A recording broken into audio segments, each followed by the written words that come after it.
That music just gets me going. I don't know about you guys, but that music gets me going. Welcome to another episode of Prepper Talk Radio, where we're going to talk to you about all things preparedness. We're going to talk about God, family, and country. We're going to talk about what we can do to prepare and get better prepared and be better prepared. This is brought to you by Jase Medical. So make sure you go to jasemedical.com. And if you enter code Prepper Talk, you can get $10 off. Right now, we're having a contest. So anybody who hit subscribe, if you're watching, hit subscribe to our YouTube channel, and make sure that you have a chance to get into our contest to win a Jase case. If you're a member of our Facebook group and a subscriber on our YouTube channel, that puts you in the winnings to be able to get your own free Jase case. And another winner, Shane has announced recently that another winner is going to get a 5-ounce silver bar. So if you want to win a 5-ounce silver bar or a Jase medical case, which is all your antibiotics for a year supply of antibiotics, then make sure you subscribe, get into our Facebook group, participate, be part of our community, and reap the rewards, the wonderful rewards. So we're excited to be back in the studio, everybody. We got Scott, Shane, and myself, Paris, all of us in the house.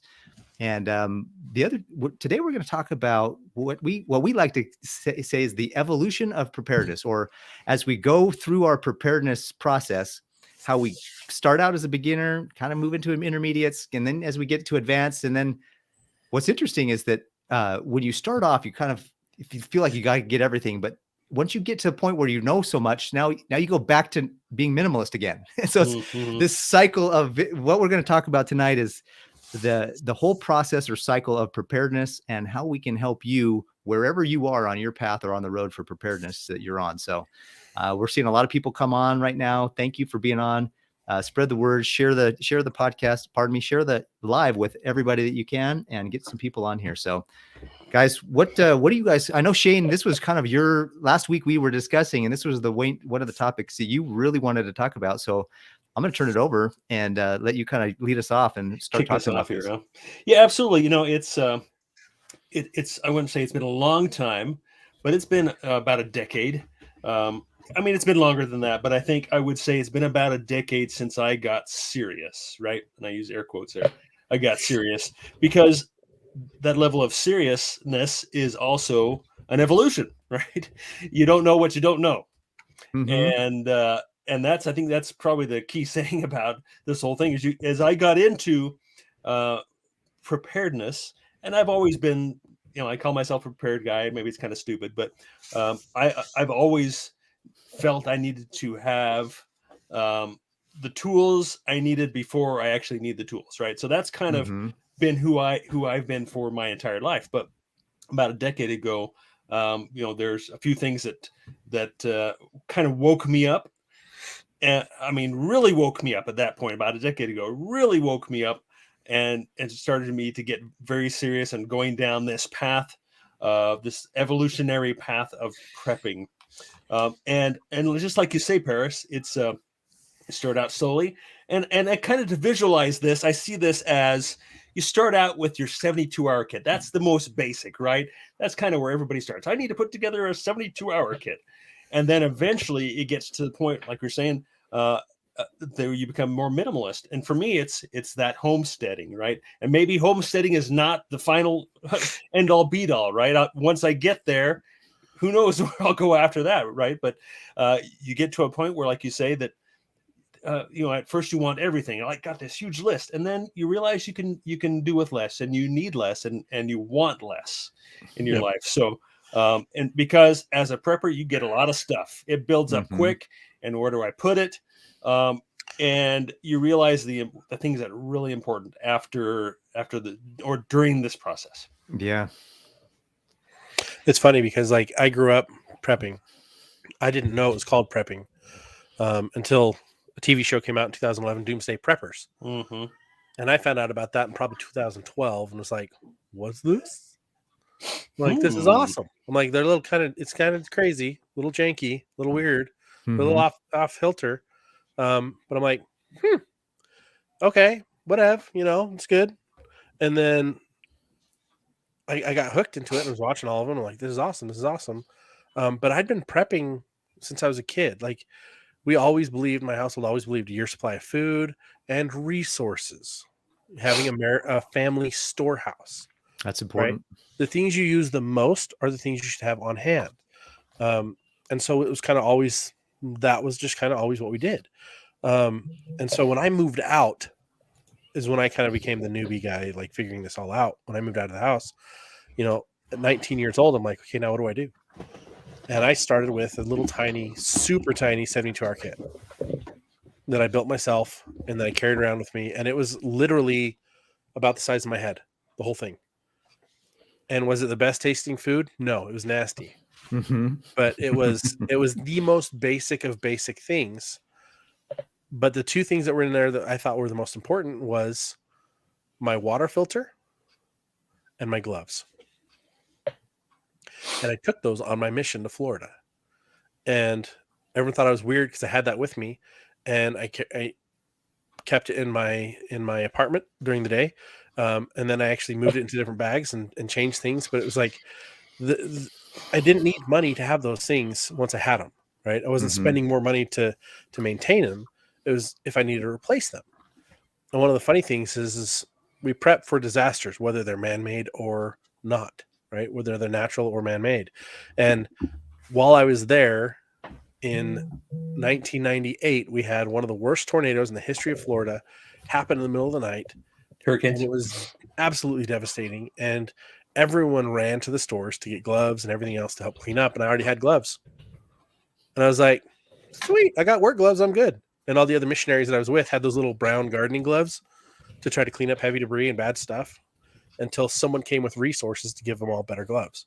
And when that happened, I put my good gloves away and I used their gloves. I was like, I'll take backups now, use these out. And I wore those out during that week. Actually, we were there for 3 weeks cleaning up, but it was the second week that we got those new gloves came in. But it was funny because like all the stores, everything that you needed disappeared fast. Very fast. And there were people that were displaced from homes and they lost everything. So like if all of your preps are in your home, you can lose it all. You need to be prepared for that and be aware of that. And it's like, I learned a lot in that experience. And I was like, okay. So when I got back from my mission, I moved in with my parents again for a little while until I went to college and moved from Colorado to Utah. And I brought with me more stuff. And I upgraded my bag because now I'm like, okay, if something really goes sideways, I got to get home to make sure my parents are okay. And I'd planned to get home. And it was everything for me was about my bug out bag, my get home bag, if you will. And it evolved and evolved and evolved. And then when I became a father, when I got married, it was like, okay, now I got to have everything for shelter in place to the nth degree. And then once we had kids come, it's like, now I got to double and triple and quadruple and da-da-da and da-da-da. And I'm like, and as I started doing that, I realized, hey, I don't need to double and quadruple and I need to get smarter about what I'm buying. I need to get better in my knowledge than anything else. More important than gear was knowledge became the most vital thing for me. And that was my evolution. And that's where I am today is still like, I need to improve my knowledge. I need to improve my skills. Those are more important than anything else. And absolutely. And if I don't do that, then I'm putting my family in greater danger. That's true. I think that when I first started, what was interesting is when I first started getting prepared, I already had a family. I mean, we had I know my parents had food storage because it was these boxes under their bed. It was like their what do you call it? It was, instead of a box spring, they had food storage. Every time if we would ever move or whatever we had to do, I was like, Dad, what are these things? It's our food storage, our wheat, it's our flour. I'm like, oh, so I knew that we had it, but it wasn't really like a big thing. And then when I got married and all of a sudden what really got me into prepping was I started reading the Bible and the scriptures and learning about the last days and some of those feelings that I was having. And I was like, dang, I need to get prepared. Like, who knows what could happen with wars and rumors of wars and all the things the scriptures teach us about. It's coming.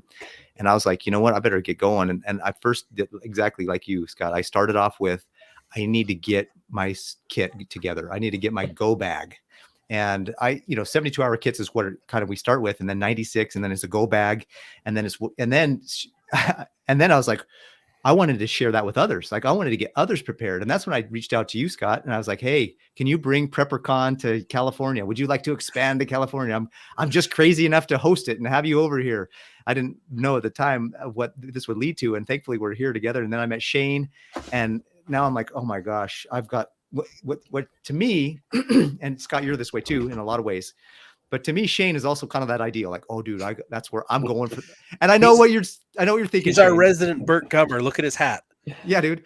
But I think about what I need to do, and I'm like, oh man, I was talking to my wife the other day. I'm like, man, one day I'm going to be like Shane, and I'm going to be so excited. See, that's the problem. Is once you have a certain level of knowledge, then you're kind of obligated to move forward and expand that, and to reach out and meet that level of knowledge. Like, okay, now I realize I need to be here, and I'm still here. Mm-hmm. You know, you would call that, for me, it's been an evolution, because it's constantly changing. You know, you think about, you have certain beliefs at one point, like when you start out prepping, you have certain beliefs of what could go wrong. Oh, an earthquake. You know, I live in Utah, earthquakes are so that's what I'm going to prepare for, right? But as your mind opens, as I open to the other possibilities that are out there, like you say, pairs of wars, rumors of war, lots of things, possibilities open up, and then you begin to see things. I began to see things and say, well, I need to be better prepared for an EMP, for increased crime. I mean, for a million things. You could go on forever. So I won't. But all those things equal stuff, right? At first, Mm-hmm. that those things you see a need, I see a need, and then I say, okay, I need this stuff to fill that need. And so as I would continue to evolve, you know, certain things would be made known to me, and I would say, I need to. That's the next thing. That's it. I've got X amount of food. I've got X amount of guns and ammo and whatever. And like, okay, this is the next thing. There's always something next to prepare for that I didn't know that I need to be prepared for previously, or it was on my long list, or it was down low on the list. But I mean, take, for example, just the things that have been happening in the past couple of months. You know, power, I was not on the top of my list, you know, electricity, and natural gas. I'm thinking, okay, if we have power goes out, we still got natural gas, you know, it's going to be temporary. But then as we learn what's happening in Europe and see things all over the world, like that could happen here. So I begin to make other plans and other steps and move forward slowly, and they come together. So it truly, for me, has been an evolution. To me, that stuff is like a crutch. You know, it's the crutch until it's that stepping stone to.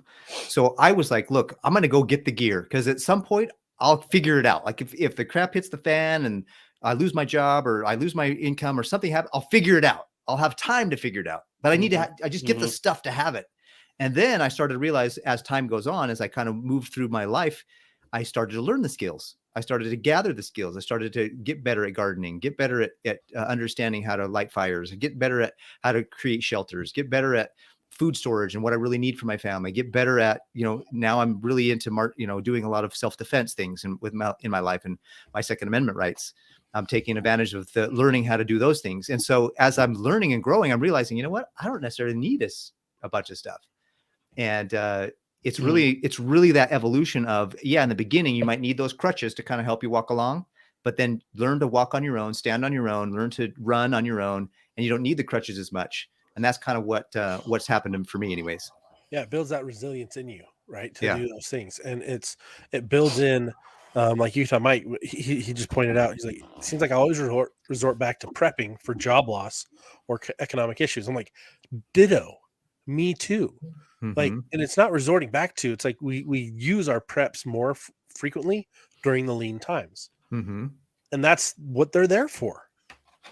You know, you look at in the Bible, the story of Joseph and his brothers, and they came to Egypt because they ran out of food.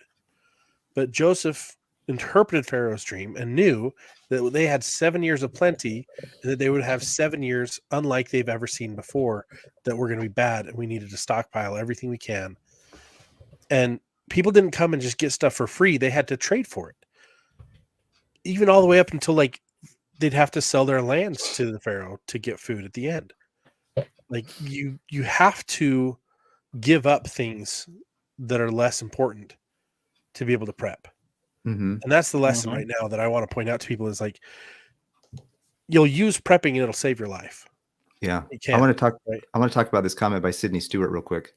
The biggest lesson we learned in our evolution was that quality matters. Yeah. I think that's so. I mean, when you and we've talked about this before on other podcasts. If you go down to Walmart and you buy the bag that they have ready made for you to do that, you may or may not end up killing yourself with that equipment because the quality is not what is should be. So when you get, I really appreciate this and you brought this up because it's important to have good quality things and buy things on value. Yeah, it might be more expensive. Like the flashlight that you purchase for your EDC or your everyday carry might be more expensive than another flashlight, but it will last. I have these. I just ordered a new pair of pants, and they're these cargo pants. There's like, and I had them. I looked it up, and I bought them 5 years ago. And I told my wife I wanted to get a new pair for my birthday coming up, and she's like, "Well, order them." And I said, "I bought these 5 years ago." She's like, "They look brand new," because they were a little higher quality. They were a little bit more expensive, in terms of price. But they weren't more expensive to me because the value was there. Expensive to me is when you pay a lot of money for a low value item. Right. If the value's there and you're paying dollars for it, it's not expensive. That's actually a good price and a good cost. So get stuff that's going to last. Think about how long it lasts too. Like if I buy a pair of pants today that lasts me the next 5 years, then I didn't have to buy another pair of pants next year and the year after and the year after and the year after. Maybe I'd normally spend $50, but this pair cost me 120. Well, guess what? That saved me for the next 4 years from buying a pair of pants. And technology has increased as well, right? I mean, technology's changed. Like here's an example. I showed this to you earlier, Scott. This is my emergency flashlight from probably 20 years ago. You guys remember these things, right? The wind-up ones. The wind-up one. Thing doesn't even. I mean, it kind of works if I go like this and then it's done, right? But I still keep it because who knows, right? Because I'm a hoarder, right? The newest technology is this little beautiful thing. And I saw this the other day, and of course, I had to have it. Of course, right? Right. So, of course, it's LED rather than I don't even know what these things are. And it has this little handle. Look at this. Look at that. Look at that. You can wind it this way, but it's also rechargeable with a USB. I mean, it's just the coolest little thing, But anyway, so technology changes. Quality. Again, this is the Phoenix brand, that I love so much. And then, you buy these things and they don't work and you got to replace them, right? This, I'm going to get 10, 15, 20 years and it'll actually work out of this flashlight. So, choice in gear, unfortunately, is pretty important, right? Just like Sydney says, is, quality on everything from your generator all the way up to your clothes and everything in between. As preppers, we got a lot of things to buy. It'll have a lot of expenses. So it doesn't make any sense to buy something over and over and over again. So if anybody has any questions about certain brands or anything like that, please throw it our way. I'm sure that I've looked at it before, right? And I could give you my 2 cents. And I'm probably a little too opinionated on a lot of things that way. Aren't we all though? Yeah. We have our favorites. Like our things. Exactly. There's certain things we love. Me in particular, I've got my favorite brands and such, and they work for me. But there are a lot of great brands of flashlights. There's a lot of great brands of clothes, and so unfortunately, that means a lot of homework, right? But hopefully, we can shorten that cycle a little bit. Yeah. What's funny to me is like we've got our brands, right? We've talked about this in other episodes. It's like Phoenix, More Knife, Spyderco, I like Schrade. Berkey for filters, like different things, like Life Straws, and we've all got different things. We're like, oh yeah, this is the shiz. This is the best, and it's like you've got a hat on right now. Do you even know who the Hawks are? Well, they are this is an old team. That team doesn't actually exist anymore, I believe, right? Right. That's why I wanted to bring it up because they don't exist anymore. Yeah. But the hat's not about the team; it's about who wore the hat. That's right. Right. Mr. Burt Gummer. Mr. Burt Gummer, who's the ultimate prepper. Ultimate prepper, and he dealt with the graboids in Tremors, right? And we're all gonna have our 7 of them. All seven episodes. Or 7 episodes, not episodes. 7 movies. 7 movies, installments. There you go. But it's like when you get into prepping, you'll gravitate to certain things that make the most sense for you, and you'll get more of those so that you don't have to get as much later, right? And it's funny because it's like I've got tools that are super old, and I just spent some time out east, and it was fantastic because I was in New York and I saw a blacksmith shop and a farrier and a wheelwright. You guys know what a wheelwright is? Wagon wheels. A wagon maker, not just wheels. Oh. The whole wagon, wheels and everything was a wheelwright. The hardest part was the wheels.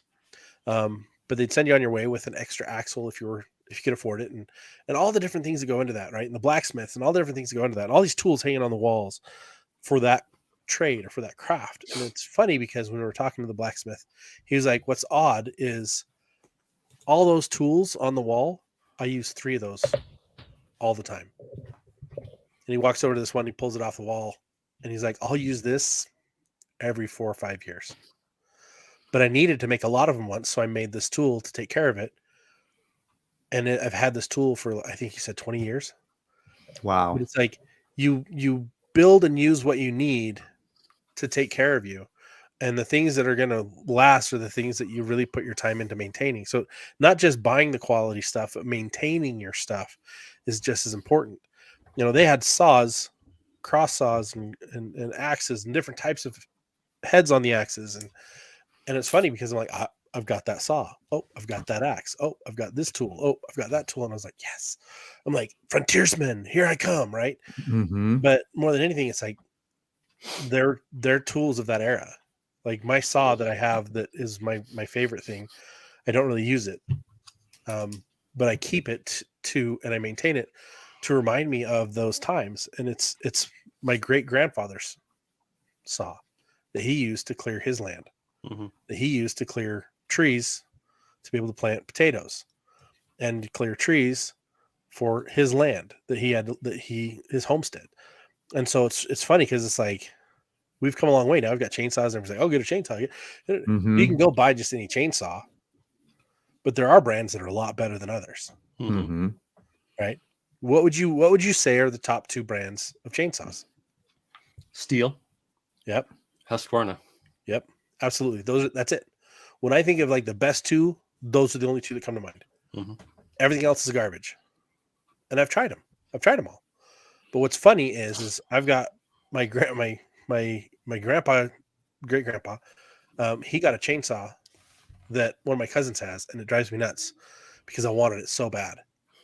But it was an American built chainsaw. I don't even know the brand, and it still runs perfectly. Why? Because it was maintained. Mm-hmm. The older things, if you maintain them, they last longer. And the things you spend a little bit more money on, those things, if it's the quality it should be, and you maintain it, it'll last longer. Like my Toyota Sequoia, 250,000 miles on it. My Toyota 4Runner had 351,000 miles on it before it gave up and spewed all of its inner workings into the wrong places. But it's like, I stopped maintaining it as well as I should have, and that's why that one died. If we maintain the things we have, they'll last longer. And in prepping, as you evolve, you'll lose interest in things that were cool and gimmicky that you liked in the beginning, and you'll focus on the things that are going to last longer. Here's something that I've realized: simplicity is best. Mm-hmm. That's the thing I've learned along my road, my path to my evolution of prepping is. Sometimes the older gear, the older tools, like you're saying, Scott, the wheelwright, I would dare bet in his shop he has 100, 200-year-old tools that he can use just as hard as the day they were made.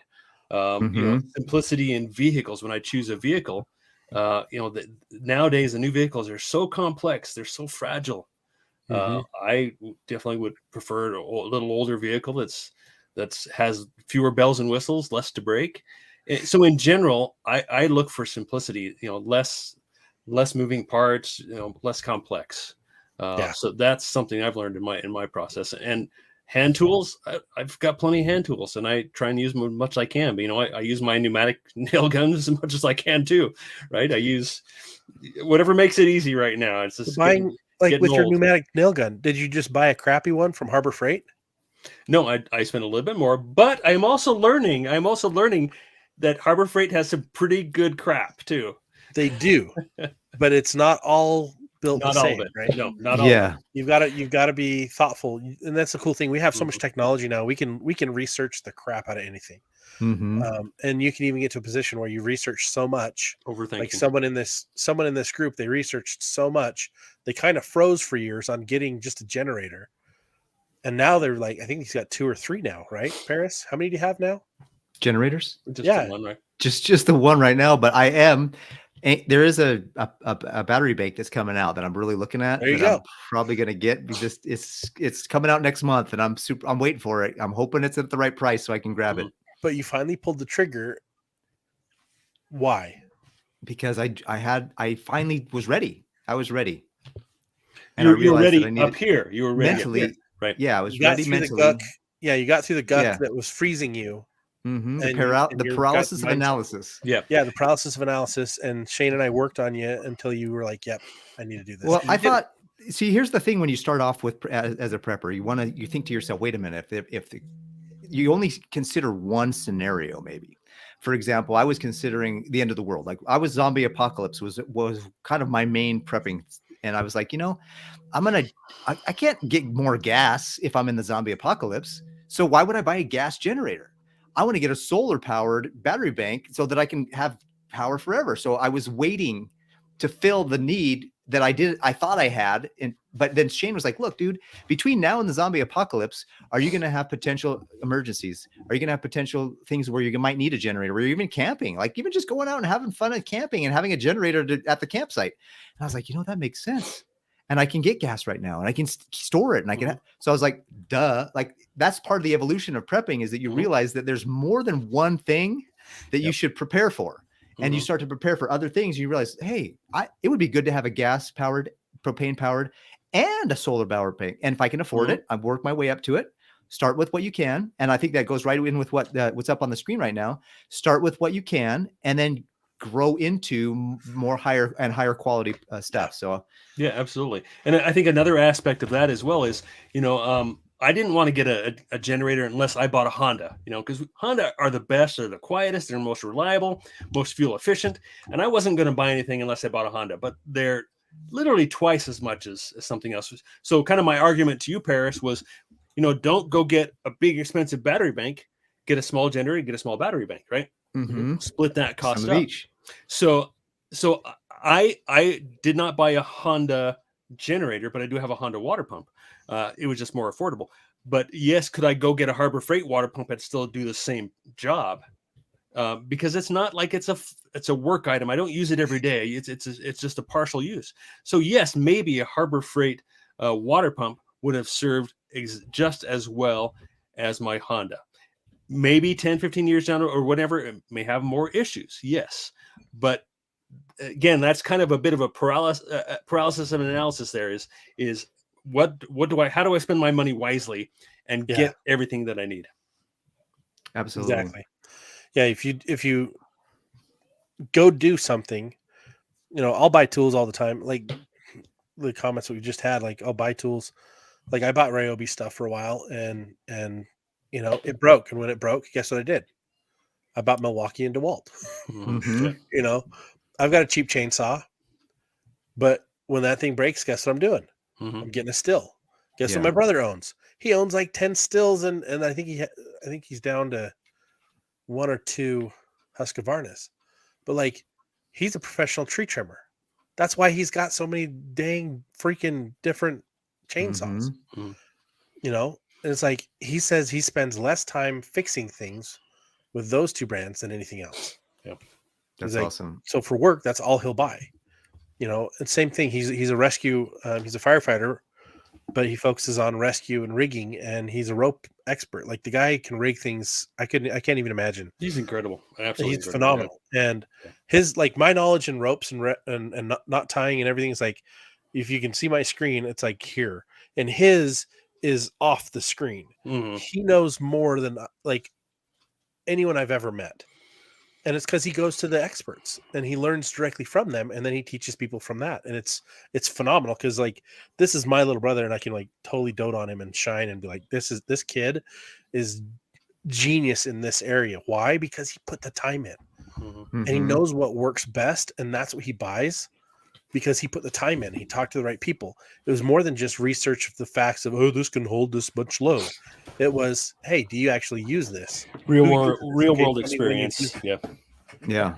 For those of you who we were need to get better at is communicating that to each other and talking to each other. It's like, hey, I'm looking at getting into this. Does this make sense? And talk to the people you know that are the experts in your life on that.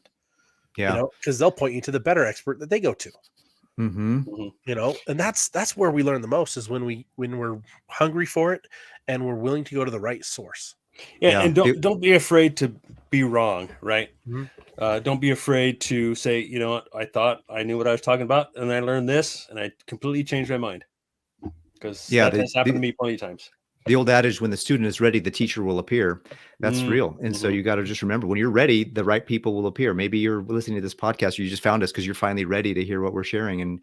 And there's people that maybe you're in our lives because we're ready to hear what you're going to share with us. Yeah. And so there's a couple comments that I don't know if those listening will not be able to read the comments because unless they come back and watch the video. But there's a couple comments on here by Whited Outdoors and another one by my brother Garrett, who said that they go and buy cheaper tools, test them out, try them out, and see if they really need them, see if they really could use them. And if they end up using them and they break or they're not as good as they can, and they ended up really needing them, then they'll go buy the higher quality ones and they'll go get those ones that last a little longer. I think that's a really good idea, especially if you're not sure if you need a tool or not. Go get a cheap version of it. If you don't even use it ever, then you know you didn't probably need it. But if you end up using it to the point where it breaks, then they go get the upgrade. And the cheap one will do for you for when you need it. Yeah. One of the things I've also realized is like buying the multi-tool, like, oh, it's a hammer, it's a hatchet, it's a shovel, it's a truck, it's like everything in one. Like, that's not necessarily the right thing to buy. And most times it's not, because it's inferior versions of every one of those tools. So it can't be a superior version of any one of them. And the superior one is a crappy version of that tool. So rather than being like, oh, there's this $180 thing that just got built by so-and-so, and he was on the Discovery Channel, I'm gonna buy that because that's awesome because he said so. And then very gimmicky. Like, this, I can only use this for this. And I've got a few of those because when I was doing PrepperCon, we'd get to test those. We saw those all the time. Yeah. And we'd play around with them. I'm like, yeah, this is fun, but it's not practical. It's not something I can pack out with. It's just too heavy. There's one that was like a gun that had interchangeable barrels, and it was called the Excalibur. And to this day, I still think that's actually a very viable solution because it has a drop-in insert. The barrel drops in an insert change. He then updated it to a different revolver version, and I'm like, I don't like it. Because you can't just reload and shoot. Right. You have to open the whole thing, put a bullet in, close. It takes so much more time. And I'm like, it was great, and it got inferior to me. You know, and it's like, buy the things that make sense. Buy the tools that you actually use, and you can see yourself using. And if it's a skill you're trying to develop, buy the things that are cheap and easy. Because then, as you get better, you'll know which ones are the right ones. Like I follow woodworkers online all the time, and they're like, yeah, I started with these chisels, and they're garbage, but I keep them. Because sometimes I need to do garbage jobs. But if I need to do something nice, I use these chisels. And these chisels are $100 a piece chisels. And you're like, what? You spend how much on a piece of metal? And he's like, it keeps its edge. It cuts clean. That's worth it. Yeah, it's worth it. If that's what you need, and that's what makes sense to you, spend the extra money when you have the skill. If you don't have the skill, the tool's not going to make you better at it. Yeah. That's the true. Practice is what makes you better at it. Learn it from with a less expensive tool, and then once you get good, go up and upgrade. Yeah, that's why I hate those commercials from my childhood. They're like, "Oh, it's the shoes." All the basketball commercials, it's the shoes. Bull crap. I never bought the shoes because I wasn't good in the first place. Well, I think that's the shoes aren't going to make me any better. Yeah, and I think that really the difference is kind of the same as the evolution. At first, it's just a hobby, right? So those crappy tools will do, right, most of the time. But then it eventually, for me, becomes a lifestyle. Yep. And that's when you really need the higher quality stuff. You do. Whereas before, yeah, you got a whole toolbox full of crappy tools. You use them occasionally and they work just fine. Mm-hmm. I think it's important if you. I'm going to share this one because this just popped up. Whited Outdoors example. You start with a high point 45, right? We all have to start somewhere. We have to start somewhere with something, right? I've changed what types of knives I carry and the type of blade based on comfort and use. Certain things just don't make sense to carry. I've changed what I conceal carry over time. I've evolved and changed, right?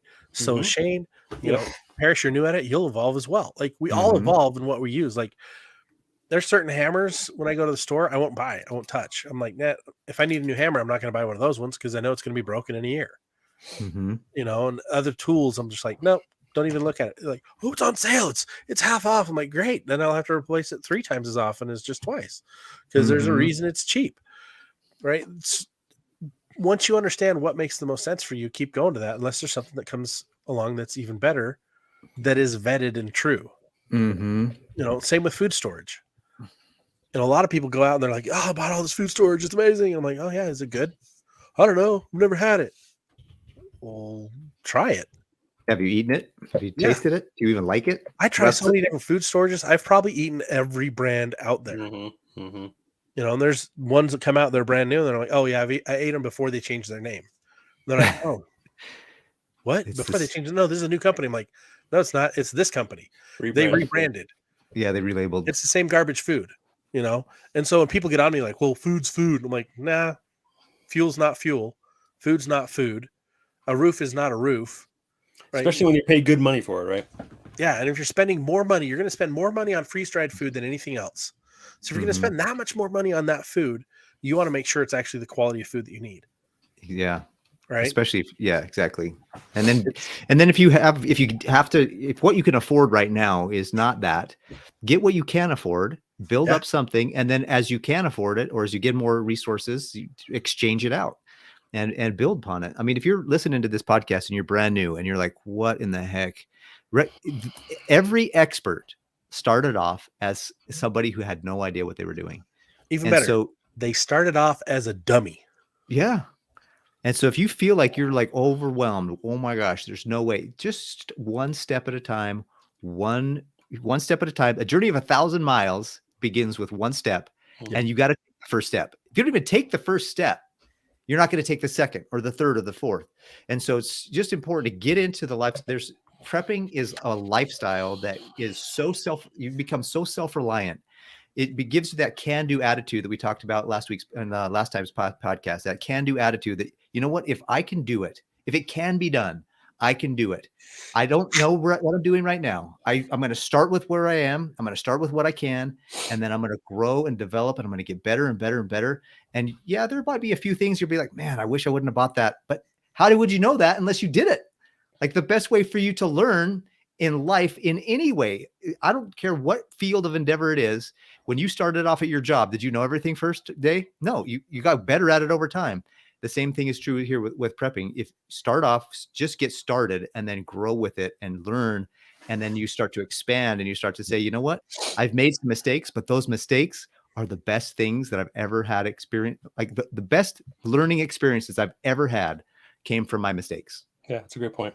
Yeah, I think the last thing I wanted to bring up before we wrap up here is the difference between real and fake. And of course, the first thing that comes to mind is money, right? Real money, fake money. Real as in tangible or digital, right? I shy away from everything that is digital, that doesn't exist physically, that I can't hold, that I can't own it, right? So, and that's something we could explore for a long time. But in particular, my evolution came from, hey, I'm going to save dollars. I need to build some wealth.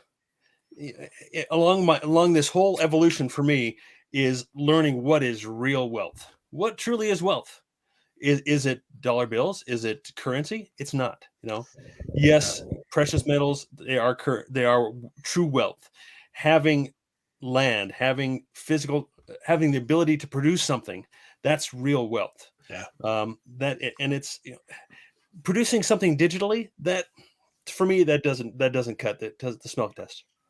Yeah, I think that you're right on track, Shane. With external wealth, those things. But then I would like to add to that internal wealth.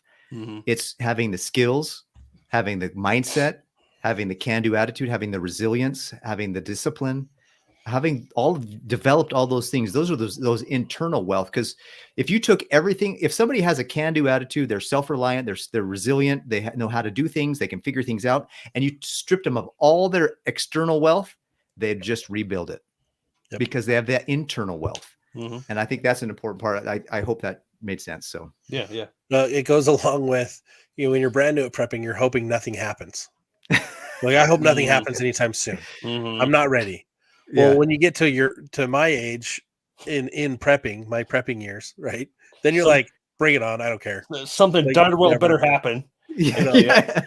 For so long, something better happen. It's funny because so many preppers that have been doing this for a long time are like, I can't wait for this to happen. I will finally be looked at, vindicated, as a cool person, and everyone's like, wow. And now everyone's like, you were right. Oh, you're such a weirdo. You're such a loser. Why are you so crazy? And it's like, no, we're not. We're wise. Well, we're the opposite, kind of like we were talking before. We're the opposite of the new normal, right? I want nothing to do with that, and that's part of the learning process too, the evolution process. For me, it's not just a physical evolution. It's a mental. It's a way of thinking, an evolution. So I think excellent. That's where I want to leave everybody is just, you're going to go through your evolution. You're going to find things that people around you might think is a little crazy right now. And that you're like, I have to do this. And that's okay. Yep. And that's okay. That reminds me of that movie Trolls, but that DreamWorks did when I think it was Branch, when they said, he's crazy. I'm crazy prepared. And so if you want to go watch that, go ahead and do it. But there's a reality to taking the time necessary to figure things out and learn, and give yourself some grace. Give yourself some grace as you're going through the process of learning how to become more self-reliant and more resilient in life. And don't be so hard on yourself. Don't beat yourself up. Don't, tell yourself you're behind the 8 ball. There's no way don't tell those things.